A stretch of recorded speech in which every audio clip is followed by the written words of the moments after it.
Oke sahabat sekolah, di pembelajaran 3 ini akan kita mulai dengan cerita ya. Dengarkan cerita dari Kak Dimas. Di sela-sela istirahat, Pak Anto dan Penny memperhatikan lingkungan alam sekitar. Di sebelah timur mengalir sungai dengan aliran airnya yang jernih dan deras. Di sebelah barat terbentang luas ladang sayur. Di sebelah utara berbaris perbukitan yang ditumbuhi berbagai pohon. Adapun di sebelah selatan berdiri tegak gunung, tempat hidup berbagai tumbuhan dan satwa. Pak, saya merasa sangat beruntung lahir dan hidup di Indonesia. Tanahnya subur dan alamnya sangat kaya, kata Benny. Ini kekayaan dan keberagaman yang dimiliki oleh bangsa Indonesia tidak sebatas sumber daya alam saja, namun juga kondisi kependudukannya. Jumlah penduduk Indonesia sekarang ini sekitar 254 juta jiwa penduduk.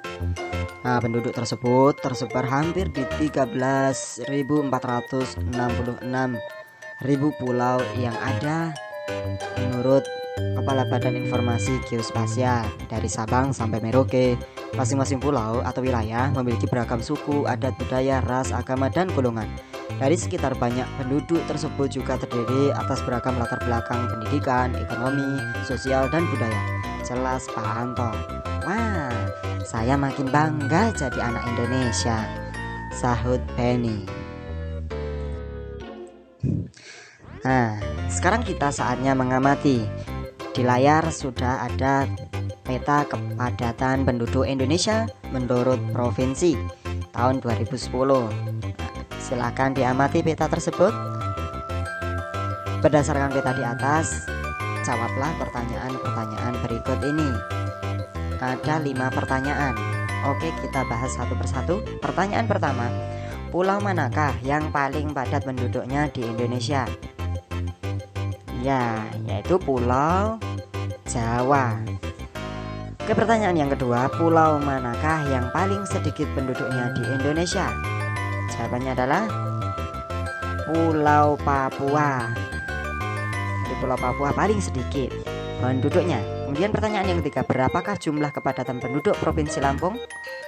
Jumlahnya adalah 50-100 orang per kilometer persegi. Kemudian pertanyaan nomor 4, berapakah jumlah kepadatan penduduk Provinsi Papua Barat? Nah, jumlah kepadatan penduduk Provinsi Papua Barat adalah kurang dari 10 orang per kilometer persegi. Dan pertanyaan yang kelima, berapakah jumlah kepadatan penduduk provinsi tempat tinggalmu? Nah, ini pasti kamu yang bisa menjawab sendiri. Oke, kita lanjut slide berikut. Oke, selanjutnya kita mengamati. Wilayah Indonesia yang sangat luas dan berupa kepulauan telah mengakibatkan keberagaman penduduknya. Salah satunya adalah keberagaman suku. Sekarang kamu amati peta persebaran suku bangsa yang ada di layar tersebut. Atau kamu bisa dengan referensi yang lain, mungkin atlas persebaran penduduk atau sumber yang lain. Kemudian setelah kamu mengamati dan memahami persebaran suku bangsa Indonesia melalui peta, kamu sekarang sebutkan dan tunjukkan suku-suku yang mendalami atau yang mendiami pulau-pulau yang ada di Indonesia berikut ini. Nah, pasangkan antara pulau dengan suku bangsa yang tepat dengan menarik garis, atau kamu bisa menebak-nebak dulu. Siap, kita mulai ya. Yang pertama ini kita lihat gambarnya dulu saja, mungkin untuk mempermudah. Ini kira-kira gambar pakaian adat yang paling atas ini adalah gambar pakaian adat pulau mana? Iya, adalah Pulau Papua dengan menggunakan tombak ya. Kemudian gambar yang kedua di bawahnya Papua ini termasuk pakaian adat pulau? Ya, Pulau Kalimantan. Dan berikutnya ini adalah pakaian adat pulau, ya, Pulau Sumatera.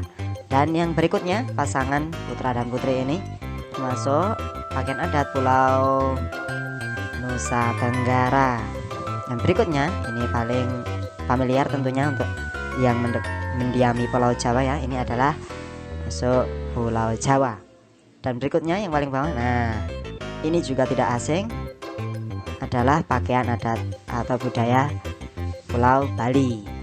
Dan berikutnya adalah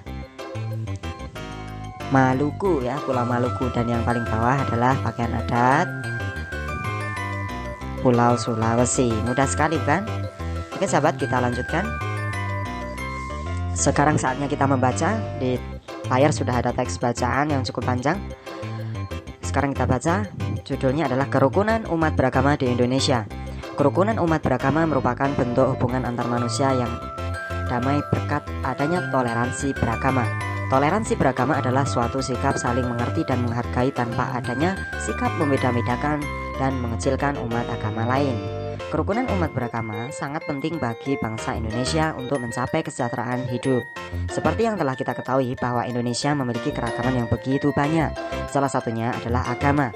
Meskipun mayoritas penduduk Indonesia memeluk agama Islam, namun ada beberapa agama lain yang juga dianut, yakni Buddha, Hindu, Kristen, Katolik, dan Konghucu. Setiap agama tentunya memiliki aturan masing-masing dalam menjalankan ajaran agamanya.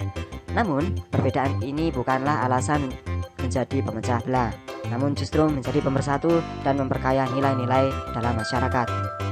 Sebagai satu saudara dalam tanah air yang sama, kita harus menjaga kerukunan umat beragama agar bangsa dan negara kita tetap menjadi satu kesatuan yang utuh. Tri Kerukunan Umat Beragama merupakan program yang dicanangkan pemerintah untuk menciptakan kehidupan beragama damai dan rukun. Program ini menghendaki adanya kerukunan antar umat beragama dalam satu agama atau intern umat beragama. Kerukunan antar umat beragama yang satu dengan agama lain dan kerukunan antar umat beragama dengan pemerintah. Hal ini perlu dilakukan untuk mencegah munculnya konflik dalam kehidupan beragama. Tri Kerukunan Umat Beragama bertujuan agar masyarakat Indonesia bisa hidup dalam kebersamaan meskipun banyak perbedaan. Program ini harus diwujudkan agar tidak terjadi pengekangan dan pengurangan hak-hak dalam menjalankan ajaran agama, seperti dalam pendirian rumah ibadah, pelaksanaan ibadah dan hari besar keagamaan, serta penyiaran agama. Tri Kerukunan Umat Beragama dimulai dengan kerukunan antar umat beragama dalam satu agama atau intern umat beragama. Perbedaan pandangan dalam satu agama dapat memicu terjadinya konflik dalam agama itu sendiri. Oleh karena itu, perbedaan pandangan ini haruslah diupayakan agar tidak saling merasa bahwa pandangannya adalah yang paling benar. Tri Kerukunan Umat Beragama selanjutnya adalah kerukunan antar umat beragama yang memiliki pengertian kehidupan yang rukun antar masyarakat, meskipun berbeda agama dan keyakinan. Dalam hal ini tidak terjadi sikap saling curiga-mencurigai serta selalu menghormati agama masing-masing. Selain itu juga tidak saling memaksakan agama kepada orang lain.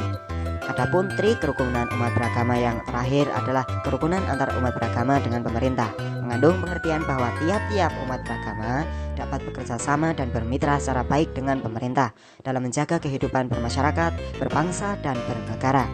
Dalam hal ini, para tokoh agama dan pemerintah sangat diperlukan perannya dalam mencari solusi yang baik tanpa merugikan pihak manapun. Nah, dari bacaan di atas, tentukan ide pokok dari masing-masing paragraf bacaan di atas. Untuk paragraf pertama, ini sudah ada ide pokoknya adalah kerukunan umat beragama merupakan bentuk hubungan antar manusia yang damai berkat adanya toleransi beragama. Nah, ini paragraf kedua, ide pokoknya adalah kerukunan umat beragama sangat penting bagi bangsa Indonesia untuk mencapai kesejahteraan hidup. Kemudian, ide pokok paragraf ketiga, Tri Kerukunan Umat Beragama merupakan program yang dicanangkan pemerintah untuk menciptakan kehidupan beragama damai dan rukun. Kemudian untuk paragraf keempat, ide pokoknya adalah Tri Kerukunan Umat Beragama bertujuan agar masyarakat Indonesia bisa hidup dalam kebersamaan meskipun banyak perbedaan. Dan untuk paragraf kelima, ide pokoknya Tri Kerukunan Umat Beragama dimulai dengan kerukunan antar umat beragama dalam satu agama atau intern umat beragama. Dan paragraf yang keenam, ide pokoknya Tri Kerukunan Umat Beragama selanjutnya adalah kerukunan antar umat beragama yang memiliki pengertian kehidupan yang rukun antar masyarakat meskipun berbeda agama dan keyakinan. Dan paragraf yang terakhir, ide pokoknya adalah Tri Kerukunan Umat Beragama yang terakhir adalah kerukunan antar umat beragama dengan pemerintah, mengandung pengertian bahwa tiap-tiap umat beragama dapat bekerja sama dan bermitra secara baik dengan pemerintah dalam menjaga kehidupan bermasyarakat, berbangsa, dan bernegara. Oke, kita lanjutkan materinya. Pancasila menjadi pandangan hidup bangsa Indonesia. Maka dari itu, perilaku dan sikap masyarakatnya haruslah mencerminkan nilai-nilai luhur Pancasila. Meskipun demikian, sering kita jumpai dalam kehidupan sehari-hari perilaku orang-orang sekitar kita yang tidak mencerminkan nilai-nilai Pancasila. Berikut beberapa contoh perilaku yang tidak mencerminkan nilai-nilai Pancasila. Untuk yang pertama, di lingkungan sekolah. Perilaku yang tidak sesuai dengan nilai Pancasila di sekolah, misalnya yang pertama itu memilih teman hanya yang kaya saja. Yang kedua, tidak mau meminjamkan peralatan sekolah kepada teman. Kemudian menyontek, berkelahi, kemudian tidak mau mengikuti upacara bendera dan mengejek teman. Lingkungan yang berikutnya yaitu lingkungan rumah. Perilaku yang tidak sesuai dengan nilai-nilai Pancasila di lingkungan rumah yaitu tidak melaksanakan ibadah sesuai dengan agamanya, kemudian tidak mau berbagi makanan dengan anggota keluarga yang lain, kemudian bermalas-malasan, membantah orang tua, memaksakan kehendak kepada anggota keluarga, dan yang terakhir adalah berbohong. Dan kemudian di lingkungan masyarakat, perilaku yang tidak sesuai dengan nilai Pancasila antara lain yang pertama tidak mau menjenguk tetangganya yang sakit, kemudian melarang orang lain melakukan peribadahan sesuai dengan agamanya, kemudian minum minuman keras dan berjudi, kemudian tidak mau mengikuti kegiatan kerja bakti, ronda, dan rapat lingkungan. Lalu berikutnya suka pamer kekayaan, berikutnya mencuri, kemudian menganiaya teman, dan yang terakhir adalah melakukan kekerasan. Oke sahabat sekolah, saatnya kita mengamati gambar tersebut. Di layar sudah ada gambar, kalian amati. Itu ada banyak sekali gambar yang sebenarnya sudah kita bahas di soal atau latihan sebelumnya tadi di menit-menit awal tadi ya. Nah, banyak faktor yang membuat bangsa Indonesia menjadi sebuah bangsa yang besar yang bisa disandingkan dengan bangsa besar lainnya di dunia. Banyak faktor pula yang menjadikan kita semakin bangga menjadi warga negara Indonesia. Faktor-faktor tersebut antara lain sebagai berikut. Yang pertama, yang ke-1 adalah nilai-nilai luhur yang hidup di tengah-tengah masyarakat. Yang kedua, wilayahnya yang luas dan berupa kepulauan. Yang ketiga, letak geografis dan strategisnya. Yang keempat, besarnya jumlah penduduk. Yang kelima, beragamnya suku, agama, ras, dan golongan. Yang keenam, beragamnya budaya, sosial, dan ekonomi. Keberagaman yang dimiliki oleh bangsa Indonesia tidak terlepas dari pengaruh luasnya wilayah Indonesia. Wilayah Indonesia merupakan kepulauan yang terdiri atas pulau besar dan kecil, baik yang berpenghuni maupun yang tidak berpenghuni. Meskipun demikian, keberagaman ini bukanlah menjadi pemecah, justru menjadi pemersatu bangsa dengan berlandaskan Pancasila.